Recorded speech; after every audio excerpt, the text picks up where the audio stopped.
So, in thinking about what to say about our groom, I realized that so much of the story of Stephen is about the dwellings he has inhabited.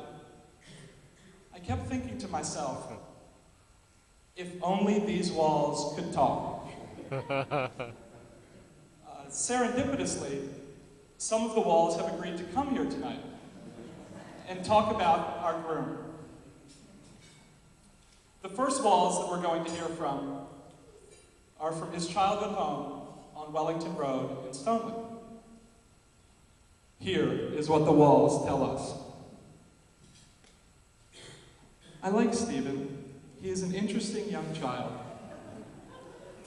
He is the oldest in his house, a boy of good intellect with a zest for adventure. He gets good grades too. He is an avid computer gamer and plays Mule and other games for Commodore 64 in the wee hours of the night. I do notice, however, that there is a bit of the dark warrior side to Stephen that concerns me.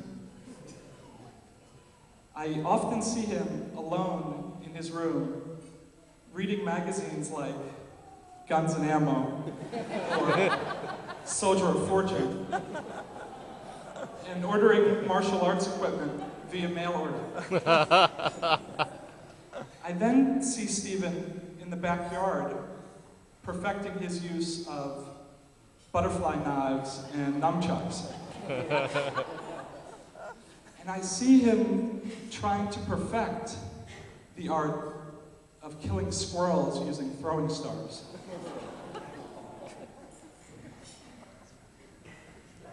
The next walls that will speak to us this evening are the walls from Stephen's college years.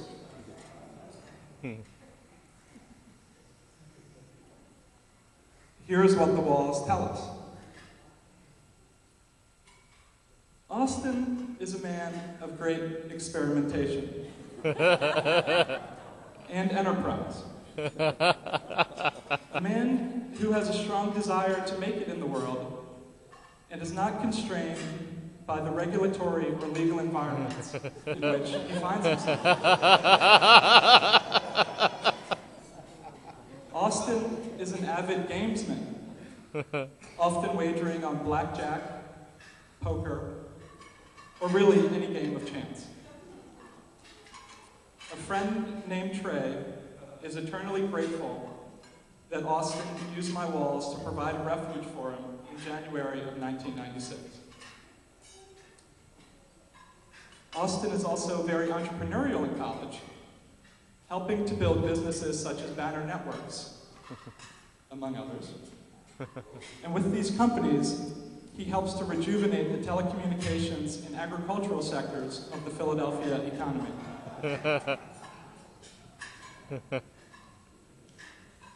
The last walls that will speak to us this evening are the walls from Steve's home in Philadelphia. Here is what the walls tell us. I was so pleased when this young man bought the house from the previous elderly owner. A graduate of the prestigious Wharton School had moved in, and I was hoping for great things. He seems very resourceful, a real do-it-yourself kind of guy. In addition, I meet his parents, and am overjoyed when he and his father help to redo the floors and otherwise improve the home.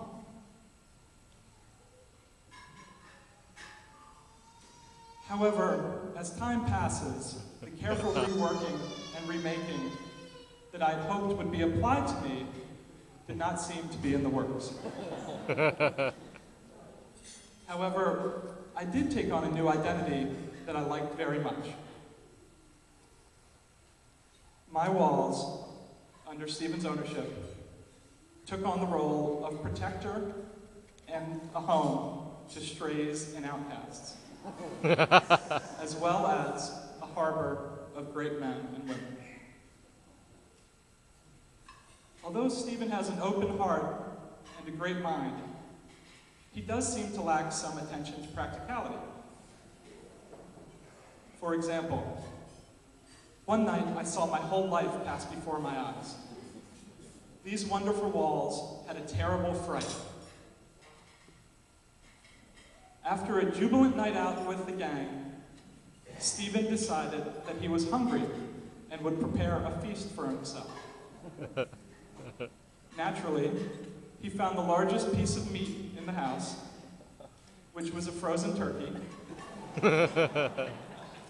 and he placed it in the frying pan and turned on the grill.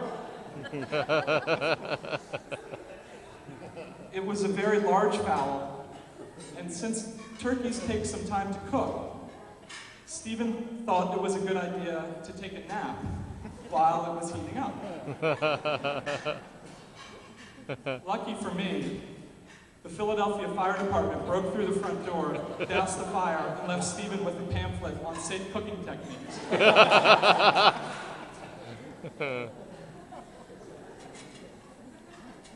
In addition to the usual collection of strays, malcontents, and ne'er-do-wells that pass through these walls, a breath of fresh air comes in. A young maiden, an intelligent and attractive redhead named Billy Joe. She sees in Stephen the entrepreneur, the free spirit, the quick mind. She sees the loyalty, the openness to new ideas, the sense of historical context, and the iconoclastic attitude mixed with a great sense of humor and knowing self-awareness. Blessedly for him, and for everyone in the room, she overlooks many other qualities that Stephen has. I see love blossom and romance flourish, and I am melancholy when Stephen and Billy leave me to start their lives together elsewhere.